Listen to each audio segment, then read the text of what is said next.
Hello everyone. Easy Physics by N K channel पर आप सभी बच्चों का एक बार पुनः स्वागत है। ट्वेल्थ क्लास की फिजिक्स का चैप्टर नंबर 12 प्रकाश की प्रकृति यानी नेचर ऑफ लाइट आज अपन स्टार्ट करने वाले हैं। आप लोगों ने आज से पहले प्रकाश की जो प्रकृति पढ़ी है वो आपने प्रकाश की तरंग प्रकृति पढ़ी है।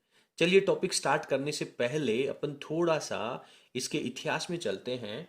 सबसे पहले सन 1675 ईस्वी में, हालांकि आप लोगों को ये जो डाटा है वो याद करने की आवश्यकता नहीं है।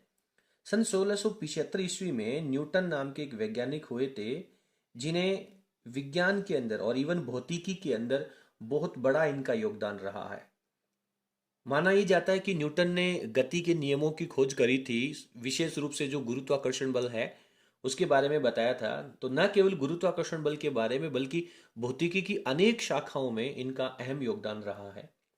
सन 1675 ईस्वी में न्यूटन ने प्रकाश की जो प्रकृति बताई, वो बताया कि प्रकाश जो है वो कणों के रूप में गति करता है, पॉइंट्स के रूप में, पार्टिकल के रूप में गति करता है, और जिसे प्रकाश का कणिका सिद्धांत कहा गया। कणिका शब्द का अर्थ है कणों से मिलकर के बना हुआ। छोटी छोटी बातें हैं, आप लोगों को अच्छे तरीके से तैयार करनी चाहिए, पढ़नी चाहिए। इसका प्रतिपादन किया गया क्योंकि उस समय जो न्यूटन है वो बहुत प्रभावशाली व्यक्ति थे, उन्होंने बहुत सारे सिद्धांत दिए थे, इसलिए इस बात को विशेष महत्व मिला। लेकिन इसके बहुत थोड़े से समय के बाद सन 1678 ईस्वी में एक नए वैज्ञानिक हुए थे, हॉलैंड के वैज्ञानिक थे, इनका नाम था हाइगेन।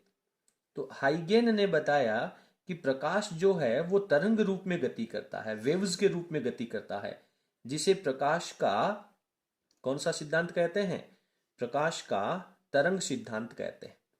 अब बहुत थोड़े समय का अंतराल था, 75 और 78 के अंदर, मतलब लगभग 3 वर्षों का अंतर था। तो प्रकाश का तरंग सिद्धांत इन्होंने दिया। अब बाद में बातें आई कि भाई प्रकाश का कौन सा सिद्धांत है वो रियल में है। न्यूटन ने कणी का सिद्धांत बताया और हॉलैंड के वैज्ञानिक जो हाइगेन है उन्होंने तरंगों का सिद्धांत दिया। लेकिन ज्यादा महत्व है न्यूटन का प्रभावशाली व्यक्तित्व होने की वजह से कणिका सिद्धांत को अहम महत्व दिया गया। इस प्रकार से वैज्ञानिकों के अंदर एक मतभेद हो गया कि प्रकाश है वो किस तरीके से गति करता है। एक लंबे समय के बाद, काफी बड़े लंबे समय के बाद, 1873 ईस्वी के आसपास, 1873 ईस्वी अपन इसे लिख सकते हैं, अप्रोक्सीमेट डेट है। यहाँ पे एक मैक्सवेल नाम के वैज्ञानिक हुए थे और मैक्सवेल ने बताया कि जो प्रकाश है वो विद्युत चुंबकीय तरंगों के रूप में चलता है। इसे प्रकाश का विद्युत, मैं लिख देता हूं यहां पर, प्रकाश का विद्युत चुंबकीय सिद्धांत कहा जाता है। और उसके बाद आगे चल करके आप पढ़ेंगे कि प्रकाश है उसकी दोनों तरह की प्रकृति जो है। बाद में वैज्ञानिकों ने माना कि कुछ एक ऐसी प्रॉपर्टीज हैं जिनके द्वारा यह बताया जा सकता है कि प्रकाश है वो कणों के रूप में, और कुछ एक प्रॉपर्टीज ऐसी हैं जिनके द्वारा यह बताया जा सकता है कि प्रकाश है वो तरंग रूप में गति करता है। अंत में यह निर्धारित किया गया कि प्रकाश जो है उसकी द्वैत प्रकृति होती है, ड्यूअल नेचर होती है। यानी कि अब आपसे अगर पूछा जाए तो प्रकाश की जो प्रकृति है वो आप लोगों को बतानी है, प्रकाश की द्वैत प्रकृति होती है। द्वैत प्रकृति का अर्थ है ड्यूअल नेचर।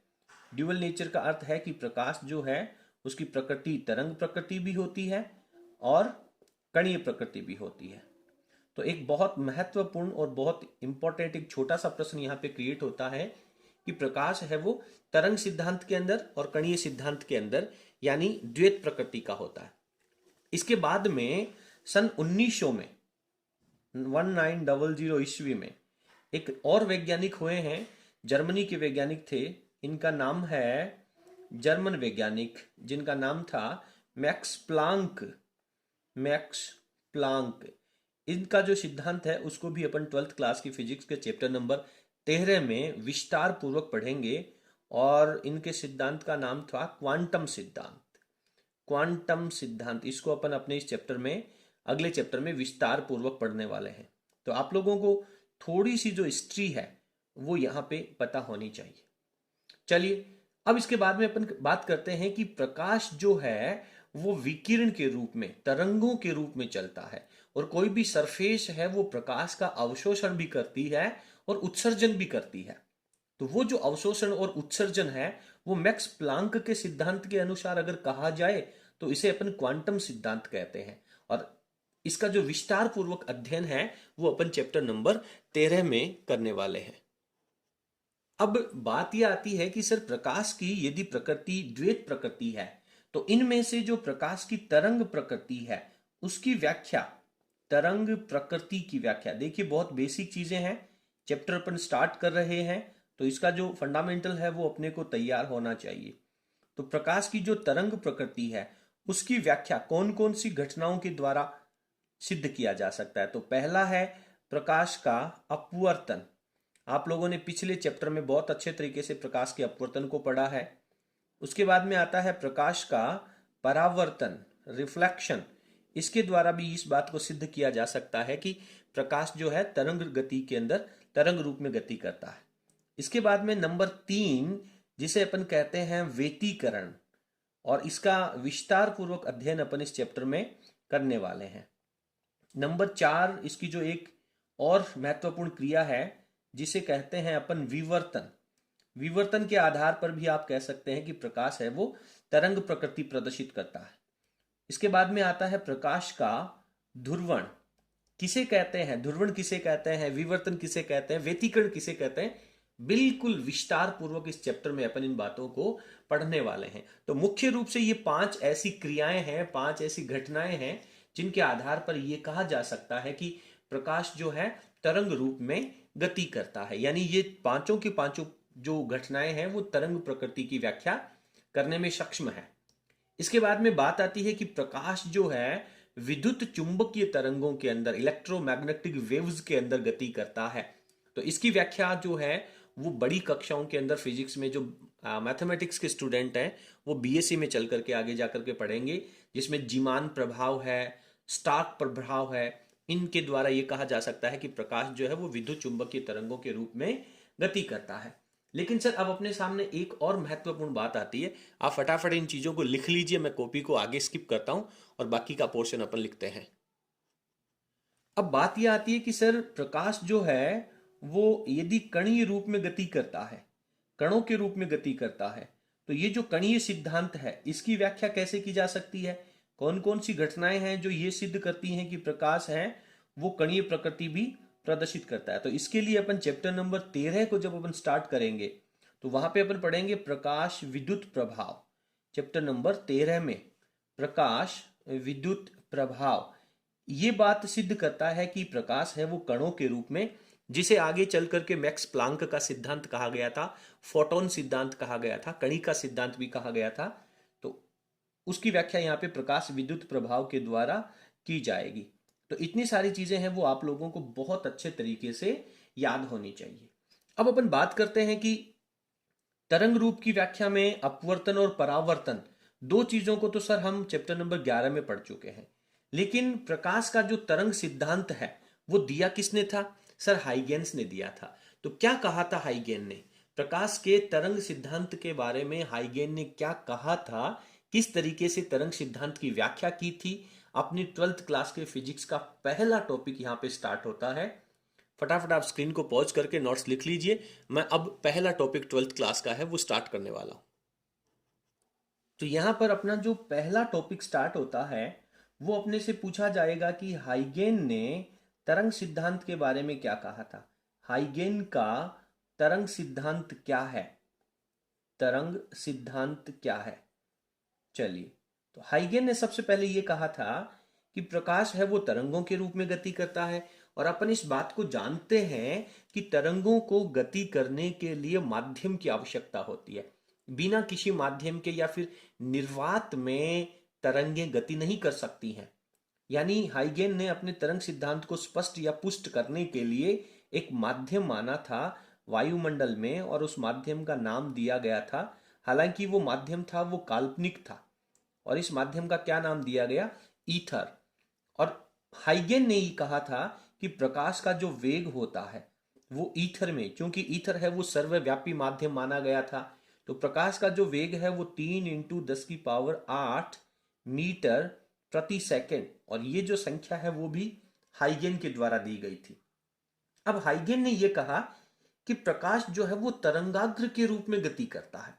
तरंगाग्र का मतलब क्या है? अब इस बात को समझने के लिए आप लोगों को एक बहुत छोटा सा एग्जाम्पल मैं यहाँ पे बताना चाहूंगा।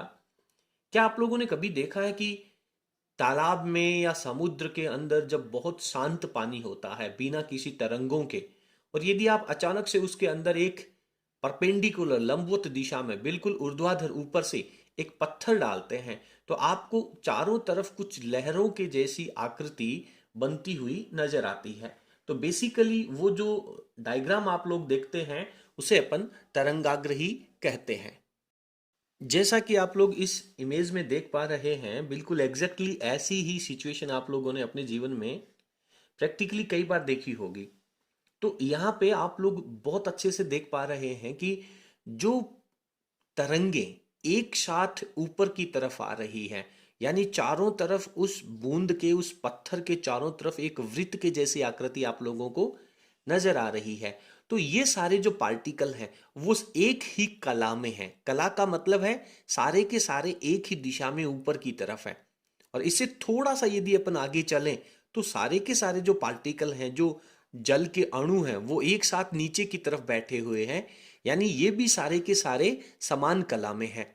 तो ये एक ही कला के जो कण हैं, उनका जो बिंदु पथ है या फिर उनको मिलाने पे जो आकृति बनेगी उसको अपन तरंगाग्र कहते हैं।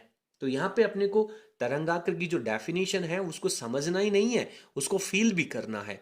जैसे ही आप लोगों के सामने तरंगाग्र का नाम आता है, आप लोगों के दिमाग में ये बात आनी चाहिए कि जैसे वो पानी की तरंगे एक साथ ऊपर नीचे तरंग के रूप में आगे पीछे गति करती हैं, ठीक उसी तरह से जो प्रकाश है, यानी जब आप लोगों ने देखा होगा कि अपने कमरे में जब बल्ब जलता है तो उससे चारों दिशाओं में रोशनी निकलती है, इवन सभी दिशाओं में रोशनी निकलती है।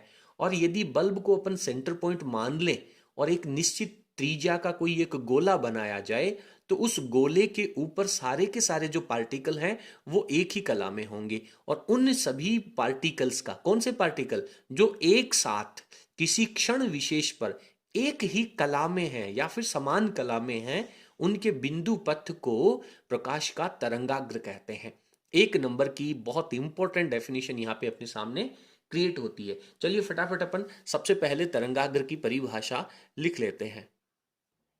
तो यहां पर अपन ने तरंगाग्र की परिभाषा लिखी है, किसी माध्यम के ऐसे सभी कणों का बिंदु पथ, कोई भी एक माध्यम है उसके ऐसे सभी कणों का बिंदु पथ, कौन से कणों का बिंदु पथ, जो किसी क्षण एक किसी निश्चित समय पर समान कला में कंपन कर रहे हैं, एक निश्चित कला में कंपन कर रहे हैं और सभी की कला है वो समान है, उस बिंदु पथ को, उन कणों का तरंगाग्र कहा जाता है। एक नंबर की परिभाषा है वो बोर्ड परीक्षा में यहाँ पे पूछी जाती है। अब बात आती है कि तरंगाग्र के संचरण की दिशा क्या होगी, तरंगाग्र चलेगा कौन सी दिशा में। आगे चल करके अपन विभिन्न प्रकार के तरंगाग्र पढ़ने वाले हैं, आप लोगों को यह टॉपिक और अच्छे से क्लियर हो जाएगा। मैंने यहाँ पे एक नोट लिखा है, बोर्ड परीक्षा में इस वर्ष फिल इन द ब्लैंक्स भी पूछे जाएंगे, ऑब्जेक्टिव प्रश्न भी पूछे जाएंगे, इसलिए छोटे प्रश्नों का महत्व थोड़ा सा अधिक बढ़ जाता है। तो तरंगाग्र के अभिलंबवत खींची गई रेखा, कोई भी तरंगाग्र है वो कोई दिशा में जा रहा है, उसके पृष्ठ के लंबवत यदि आप कोई रेखा खींचते हैं, उस तरंगाग्र के पृष्ठ के लंबवत यदि आप कोई रेखा खींचते हैं, तो वो रेखा तरंगाग्र के यानी तरंग के संचरण की दिशा को व्यक्त करती है, तरंग के चलने की दिशा को व्यक्त करती है। आप लोग यहाँ पे तरंगाग्र की परिभाषा लिख लीजिए। अब अपन आगे चल करके तरंगाग्र के प्रकार पढ़ते हैं और किस प्रकार के प्रकाश स्रोत की वजह से कौन कौन से तरंगाग्र है वो उत्पन्न होते हैं। चलिए आगे चलते हैं। यहां पर तरंगाग्र के प्रकार की बात करें तो नंबर 1 पे अपने पास आता है गोलीय तरंगाग्र, स्पेरिकल वेव फ्रंट। गोलीय तरंगाग्र देखिए क्या होता है, मान लीजिए आपके सामने कोई बल्ब जल रहा है, जनरली आप लोग देखते ही हैं, उस बल्ब से चारों दिशाओं में, सभी दिशाओं में, चारों दिशाओं का मतलब है आप जितनी भी दिशाएं मान सकते हैं, सभी दिशाओं में यदि आप एक पर्टिकुलर निश्चित दूरी पर जाकर के देखेंगे तो प्रकाश की तीव्रता सब जगह बराबर होगी। तो प्रकाश से, उस बिंदु प्रकाश स्रोत से एक निश्चित त्रिज्या का यदि अपन गोला बनाएंगे तो उस गोले के सतह के ऊपर जितने भी पार्टिकल्स हैं वो सारे एक ही कला में कंपन कर रहे हैं। तो उन सबको मिलाने वाला जो एक पृष्ठ होगा या बिंदु पथ होगा उसे अपन गोलीय तरंगाग्र कहते हैं। बोर्ड परीक्षा में यहाँ पे दो तरह के प्रश्न पूछे जाते हैं। पहला प्रश्न कि गोलीय तरंगाग्र उत्पन्न करने वाला स्रोत कैसा होगा, तो आपको लिखना होगा बिंदु प्रकाश स्रोत, पॉइंट प्रकाश स्रोत। दूसरा, बिंदु प्रकाश स्रोत की वजह से कैसा तरंगाग्र उत्पन्न होगा, तब आपको आंसर लिखना होगा गोलीय तरंगाग्र। उम्मीद करता हूं कि छोटा प्रश्न आप लोगों को बहुत अच्छे से क्लियर हो गया होगा। चलिए एक छोटा सा गोलीय तरंगाग्र अपन यहाँ पे क्रिएट करने का, बनाने का प्रयास करते हैं। मान लीजिए मेरे पास यहाँ पर एक छोटा सा प्रकाश स्रोत है, कुछ इस तरीके से। ये मान लीजिए कि अपने पास कोई एक बल्ब जल रहा है, ठीक है, और ये मैं यहाँ पे उसकी प्रकाश की किरणों को प्रदर्शित कर रहा हूं। इन प्रकाश किरणों के बाद यदि अपन किसी भी दिशा में जाने का प्रयास करें, सभी दिशाओं में जाने का प्रयास करें यहां पर इस प्रकार से सभी दिशाओं में, तो यदि आप एक निश्चित त्रिज्या का गोला बनाएंगे तो वो जो गोला होगा वो आपके पास एक गोलीय तरंगाग्र कहलाएगा। क्लियर है? इसके बाद में यदि आप इससे थोड़ी दूरी पर और चल करके यदि दूसरा गोला अगर आप लेते हैं तो वो आपके पास दूसरा गोलीय तरंगाग्र बन जाएगा। यानी एक बिंदु प्रकाश स्रोत की वजह से अनेक गोलीय तरंगाग्र जो हैं वो प्राप्त किए जा सकते हैं। प्रत्येक गोलीय तरंगाग्र के अंदर जो कणों का कंपन है वो अलग अलग होगा, लेकिन एक गोलीय तरंगाग्र, किसी भी एक गोलीय तरंगाग्र की सतह के ऊपर जितने भी पार्टिकल हैं वो सब एक ही दिशा में कंपन करेंगे, एक ही कला में कंपन करेंगे। क्लियर है बेटा? तो यहाँ पे आपके पास इस तरह का गोलीय तरंगाग्र है वो उत्पन्न हो जाता है। तो आप लोगों को यहाँ पे इसका ये डायग्राम भी बना लेना चाहिए। और इसके यहाँ पे मैं लिख देता हूं ये किसकी वजह से उत्पन्न होता है।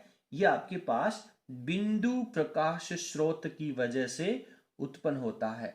बिंदु प्रकाश स्रोत डेफिनेशन कभी पूछी नहीं जाती है, लेकिन अगर परीक्षा में पूछ भी ली जाए तो आप लोगों को लिखनी चाहिए कि एक बिंदु प्रकाश स्रोत को यदि केंद्र मान करके उसके चारों ओर एक गोलीय पृष्ठ खींचा जाए, एक निश्चित त्रिज्या का गोलीय पृष्ठ खींचा जाए, तो वो एक गोलीय तरंगाग्र की भांति कार्य करेगा, क्योंकि उसकी सतह के सभी पार्टिकल हैं वो समान कला में कंपन करेंगे। लेकिन अपने को नोट्स में इतना लिख लेना सफिशिएंट है। ठीक है, चलिए नंबर 2 पे चलते हैं। नंबर 2 पे आपके पास आता है बेलनाकार तरंगाग्र। नंबर 2 की बात करता हूं मैं यहां पर, और ये आपके पास आता है बेलनाकार तरंगाग्र। सोच के देखिए कि बेलनाकार जो तरंगाग्र होगा, बेलन के आकार का जो तरंगाग्र होगा वो किसकी वजह से बनने वाला है। अपन हालांकि डायग्राम भी बनाएंगे, लेकिन मैं आप लोगों के दिमाग में बेलनाकार जो तरंगाग्र है उसका कॉन्सेप्ट है वो बहुत अच्छे से क्लियर करना चाहता हूं। मान लीजिए कि आपके पास यहां पर एक कोई ट्यूबलाइट है, कुछ इस तरीके से आपके पास कोई एक ट्यूबलाइट है और वो ट्यूबलाइट जल रही है। तो उस ट्यूबलाइट की वजह से जो रोशनी निकलेगी, वो जो रोशनी है वो इसके चारों तरफ बराबर त्रिज्या का यदि कोई एक बेलन बना लिया जाए, इस तरह का कोई एक बेलन बना लिया जाए, तो उस बेलनाकार पृष्ठ के ऊपर प्रत्येक बिंदु के ऊपर जितने भी पार्टिकल्स कंपन करेंगे, मान लीजिए इस दिशा में कंपन कर रहे हैं या इस दिशा में कंपन कर रहे हैं, इन सभी की जो कला होगी, एंगल जो होगा वो सबका क्या रहेगा, समान रहेगा। तो इस प्रकार का जो तरंगाग्र होगा उसे क्या कहेंगे अपन, गोलीय तरंगाग्र कहेंगे। और ये जो गोलीय तरंगाग्र है वो किसकी वजह से या कैसे प्रकाश स्रोत की वजह से उत्पन्न हो रहा है, तब आप लोग कहेंगे सर रेखीय प्रकाश स्रोत। क्लियर है बेटा? तो इसका जो प्रकाश स्रोत होगा वो क्या होगा, रेखीय प्रकाश स्रोत। उम्मीद करता हूं कि आप लोगों को यह बात क्लियर हो गई होगी कि परीक्षा में यहां से प्रश्न किस तरीके का आता है। प्रश्न आ सकता है कि रेखीय प्रकाश स्रोत की वजह से कैसा तरंगाग्र उत्पन्न होगा, तो आपका आंसर होगा कि सर बेलनाकार तरंगाग्र। या फिर बेलनाकार तरंगाग्र है वो कैसे प्रकाश स्रोत की वजह से उत्पन्न होगा, या फिर परीक्षा में आप लोगों से यहां से 1 नंबर का इसका सिंपल डायग्राम भी बनवाया जा सकता है। दोनों टॉपिक आप लोगों को क्लियर है। सोच के देखिए कि क्या कहीं आपने ऐसा कोई कॉन्सेप्ट पहले भी पढ़ा है। डेफिनेटली आपने पहले भी इस तरह का एक टॉपिक पढ़ा है, मैं आप लोगों को बता दूंगा, आपको याद भी हो जाएगा कहाँ पे पढ़ा है। आप लोगों ने समविभव पृष्ठ का टॉपिक पढ़ा है चैप्टर नंबर 3 में। समविभव पृष्ठ, ऐसा पृष्ठ जिसके प्रत्येक बिंदु पर विभव समान होता है। एक दूसरी डेफिनेशन भी पढ़ी है, ऐसा पृष्ठ जिसकी पृष्ठ के एक बिंदु से दूसरे बिंदु पर यदि किसी आवेश को ले जाया जाए तो किया गया कार्य है वो जीरो होता है। याद कीजिए, वहां पर एक बिंदु आवेश था, रेखीय आवेश था, उन सब की वजह से बनने वाले जो समविभव पृष्ठ थे वो गोलीय समविभव पृष्ठ या फिर बेलनाकार समविभव पृष्ठ थे। और वहां पर भी जो इलेक्ट्रिक फील्ड की डायरेक्शन थी वो पृष्ठ के लंबवत बाहर की तरफ या अंदर की तरफ थी। पॉजिटिव आवेश होता तो बाहर की तरफ और नेगेटिव आवेश होता तो अंदर की तरफ। बहुत क्लियर है बेटा। वहां पर भी आप लोगों ने एक टॉपिक पढ़ा था, समतल समविभव पृष्ठ। मान करके चलिए, आप मेरे को एक छोटा सा एग्जांपल बताइए। आप लोगों ने फुटबॉल देखा है? फुटबॉल, डेफिनेटली सर हम सभी ने फुटबॉल देखा है। फुटबॉल की जो सरफेस होती है वो छोटे छोटे टुकड़ों को सिलाई करके बनाया जाता है। यदि मैं आप लोगों को उसका एक छोटा सा टुकड़ा अलग से निकाल करके हाथ में बता दूं तो आप लोगों से मैं अगर पूछूं कि इसका आकार कैसा होगा तो लगभग सभी बच्चे बोलेंगे कि सर ये तो एक समतल पृष्ठ है। और अगर एक बहुत बड़ा फुटबॉल ले लिया जाए, मान लीजिए जिसकी त्रिज्या 1 किलोमीटर है, सोच के देखिए, 1 किलोमीटर त्रिज्या का बड़ा कोई फुटबॉल ले लिया जाए और उसकी सरफेस के ऊपर से 1 × 1 सेंटीमीटर यानी एक सेमी स्क्वायर का अगर छोटा सा पॉइंट काट लिया जाए, टुकड़ा काट लिया जाए, तो वो कैसा फील होगा? सर डेफिनेटली वो भी हमें समतल पृष्ठ ही नजर आएगा। अगर मैं आप लोगों से कहूं कि 1 किलोमीटर त्रिज्या का कोई बेलन है और उसकी सरफेस के ऊपर आप 1 सेंटीमीटर स्क्वायर का एक छोटा सा टुकड़ा काटिए, फिर आपसे पूछूं कि वो कैसा पृष्ठ होगा, तब भी आप लोग कहेंगे कि सर डेफिनेटली वो भी हमें एक प्लेन प्लेट की भांति, समतल की भांति नजर आएगा। तो आप लोगों को आइडिया लग गया होगा कि मैं आप लोगों को कहां पे लेके जाना चाहता हूं।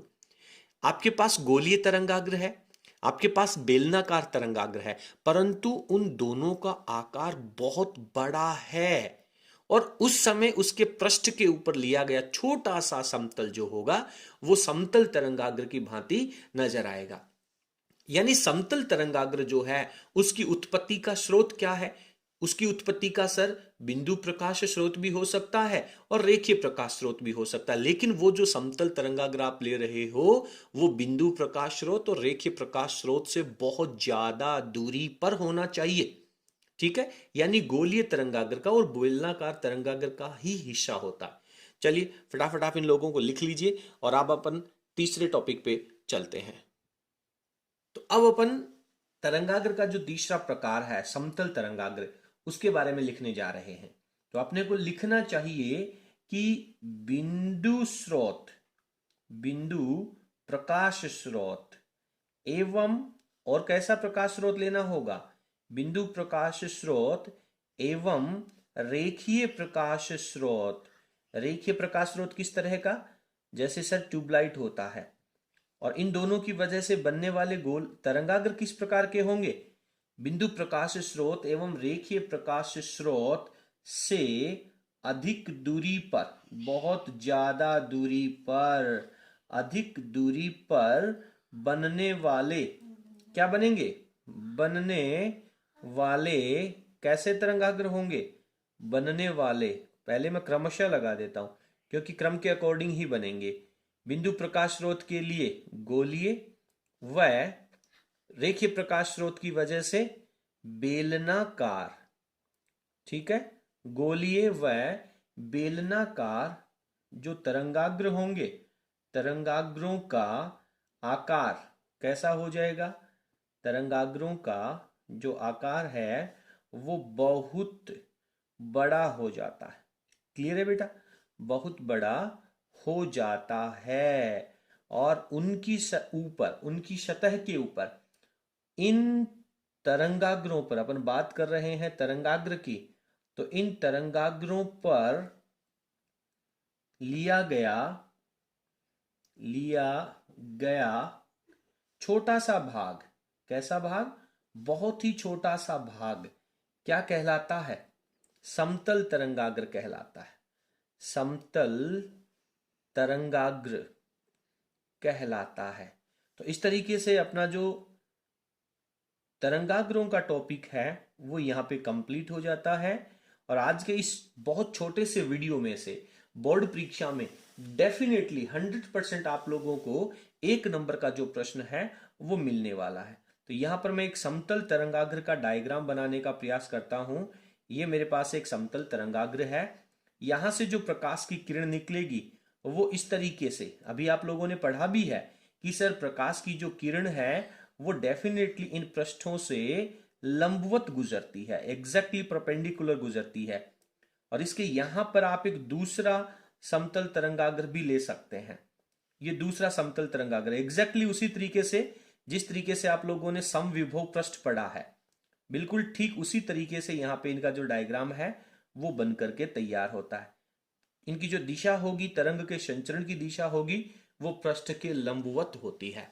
ठीक है बेटा, आज के वीडियो में अपन इतना ही पढ़ेंगे। अगले वीडियो में अपन पढ़ेंगे हाइगेन का जो तरंग सिद्धांत है उसमें द्वितीयक तरंगिकाएं किसे कहते हैं, सेकेंडरी प्रिंसिपल्स किसे कहते हैं, सेकेंडरी वेव फ्रंट किसे कहते हैं। बहुत इंपॉर्टेंट टॉपिक होने वाला है। निश्चित रूप से बोर्ड परीक्षा में उस टॉपिक के भी पूछे जाने की पूरी संभावना रहती है। आज की क्लास में इतना ही। यदि आप लोगों को हमारा वीडियो पसंद आया हो तो प्लीज वीडियो को लाइक करें और इसे अपने सभी फ्रेंड्स तक पहुंचाने का प्रयास करें।